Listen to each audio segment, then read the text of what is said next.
I also know how to cook fish. Best fish ever. Got it going on.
Welcome to another Absolutely Outdoors. Today we're on the beautiful Chattahoochee River, and I've got Dick Day, and Dick is from Florence Marina. He is our fishing expert to the south, and I got Mike Sellers. He's our fishing expert on the Chattahoochee to the north. You know, even though we're on the same body of water, it's the Chattahoochee River, y'all fish completely different. It's all different. It's all different. And you know, I didn't realize that until I went fishing with both of you. Yeah, it kind of surprised me too. Yeah. Tell us about your striper fishing. How do you do that? And then we're going to talk to Dick. Well, the first thing I noticed when I went to Florence, the difference in the water is 50 foot down there. Where I fish, it averages 15, 16 foot. Yeah. And everything was different when I went down there. When we're fishing in the Chattahoochee, where I catch the stripers, it's all shallow water, and it's cut bait, which it worked down there. But when I first went out and I saw 50-foot water and I saw fish down there, I couldn't believe my fish finder, but they were there, and we caught them in 45, 48 foot of water. Right. How do you catch a striper? Well, I don't stripe a fish that much. It's a couple of times a year, like in May and in October, when you could probably catch them then. I just never have got around to stripe. About the biggest one I've ever caught, about 5.5 pounds. So I don't. There are some people that comes in, but they know when they're running. Mainly they're coming up the river, going up to spawn up there in the shallow waters up around Columbus. Yeah. Yeah, these come out of the ocean, up the river locks to Columbus to spawn, and then go back down. Okay. These are landlocked that you've got up here. These are landlocked, but I caught them down there. Yeah. When we came But down I mean, yours up here. the one in Westpoint and the Chattahoochee are landlocked. Yeah. Those down there, they got the ocean. You know, something I didn't think about. We were talking about going limb fishing. Yeah. Tying a line on, hanging it from a limb. Right. And you and I were talking about that. I talked to Dick, said we can't do that. I said, why? He said, because the alligators down that way will eat you. I didn't even think about that. Yeah. So he said, we don't have that problem up You here. don't have that problem up here. No. So, you know, but it's, go ahead, Dick. Some people do limb fish, but when you tie that line on the limb, we also got a lot of turtles down there too. You can catch turtles, alligators, or catfish. So I don't do it, but I do see a lot of limb lines tied on, and usually they don't do it but maybe once or twice, because if you get a big catfish, I've seen just the head of a big catfish was the only thing left on the limb line hook. So I like jug fishing. I get out there, normally the alligators don't go out in real deep water, but if a catfish is running with a jug, the alligator will chase him down and eat him then. So, but not too much limb fishing down there. But y'all hadn't seen any alligators up here. I know No, there's some Harding. They somewhat harden, and occasionally you hear a report of one here. I've never seen one up here, and I'm out here a lot, and I've not seen one. But the jugs is another thing that's different. I saw his, and he's got 50-foot lines on them. Mine, I got 8, 10 foot maybe. Well, he surprised me when he said we're going jug fishing, and we get down there and there's some noodles. Yeah, it's noodles. Yeah, It's that's not what I used to- jugs. yeah. I figured The milk old-timey jug. milk jugs, yeah. Right. And he said that, I didn't know this, that you have to put your phone number and all on Yeah. there. In Georgia, you have to put If your you name, don't, address, they'll and get you for phone. littering, throwing Yeah. those jugs Yeah. in there. Yeah. So you people that's on the jug fish, if you put a noodle Yeah. out there, do you have to have your name on it? Do you have to have your phone number? You have to have an identification. I put my name, address, and telephone number to be on the safe side. Yeah. Okay. Because another problem that we have down there is we're on the Georgia-Alabama boundaries, okay? Alabama, if you get so far up, they might have a rule that applies one way, and then Georgia Yeah. might have a rule that applies the other way, which Alabama, as far as I know, does not require that name and address label on it. Now, most of the other rules is reciprocal. Right. I don't have to have Georgia license because I live in Alabama. Where up here, so far up you do, but after it splits, and I You can't gotta have a remember where, Georgia you've license. got to have Georgia Right. license. One of the things here that's different, when you're fishing on the main body of the lake in Georgia, you can use a blueback herring. If you cross into Alabama and you get caught with it, it's illegal. But where is the line in the water? How do you know? You know, I mean, you know about Yeah. where you're at, but you know, You don't know exactly no, where you don't know are. exactly. So whose call is it? You know, Right, That's just something you have to deal with. Let's take a break. We'll be right back.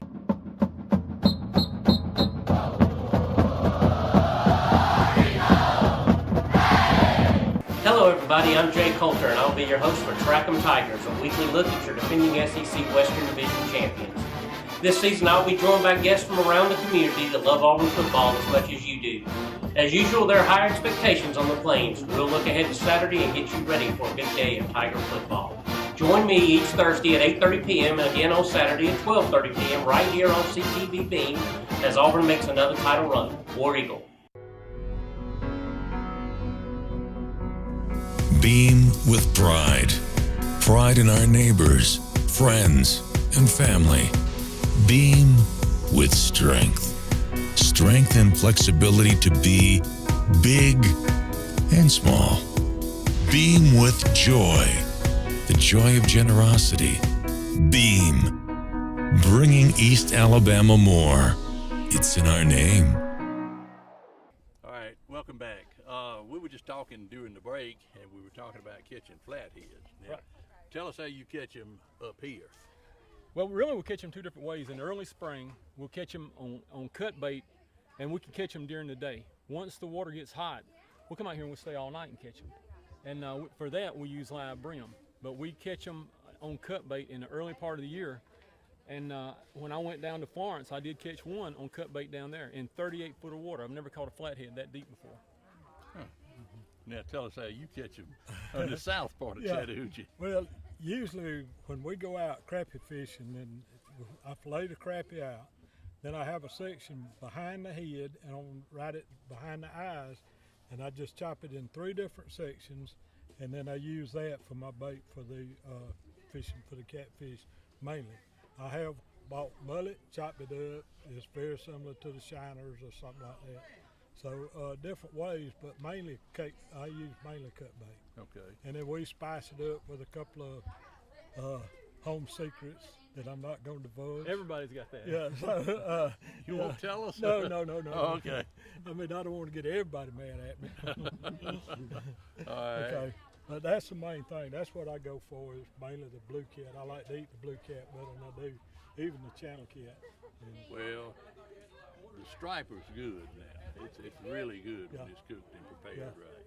But you know, what gets me is most of the people down there that do catch stripers throws them back, Yeah. and it might be because of the size of them. It could be. I Well, like I a like lot of that. people, though, that I've heard down in that area don't Yeah. think that the striper's good. Well, I You know, know they because just don't one think thing, that's good, but it is. Oh, I think it's well, delicious. in It's my, delicious, my yeah. opinion, they don't know how to clean them. That's That- right. That's They it. do not That's know That's how to it. clean the That's striper. it. I mean, You got to cut that red line. cut out. that red line out, and it's a totally different fish. You Yep. bite into that red line, you probably never try them again. Yep. That's right. That's right. Yeah. Well, do either one of you brim fish? No. I do brim fish, but I catch the brim for bait. Oh, okay. I use a brim for flathead bait. Okay, but not just brim fishing. No, I just don't go out and just brim. We don't have a population big enough to eat. You got so many stripers eating the brim That's up right. just about as fast as they'll hatch out. That's right. Yeah. So, yeah, you know, it's so different though, just being this distance. Yeah. You know, you're north of Russell County, you're south, well, you're right in Russell County. Yeah. If you get way north of here, where the Chattahoochee comes out of the ground, they catch rainbow trout and stuff like that. You get way south of here, where the Flint River runs into the Chattahoochee and it crosses over to Florida, it becomes the Apalachicola River. Right. Then it gets brackish water. Yeah. You get You get- redfish it's just about and anything. speckled trout. Yeah. So, you know, it's 4 different sections of this river. But anyway, Yeah, well, one way I can tell if a striper's coming up is watching for the seagulls.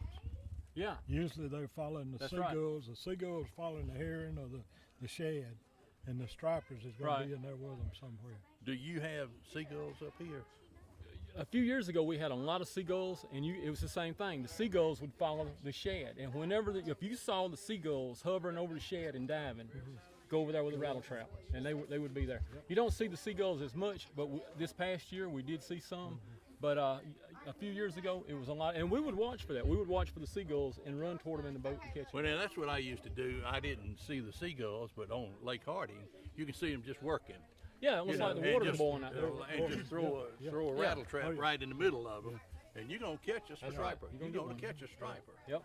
But anyway, after all is said and done, we're here today with some of Mike's friends, his fishing partners, his kinfolks, and it's Bradley's birthday, your grandson, Bentley. Okay, Bentley's birthday. Third birthday. So we have been eating well.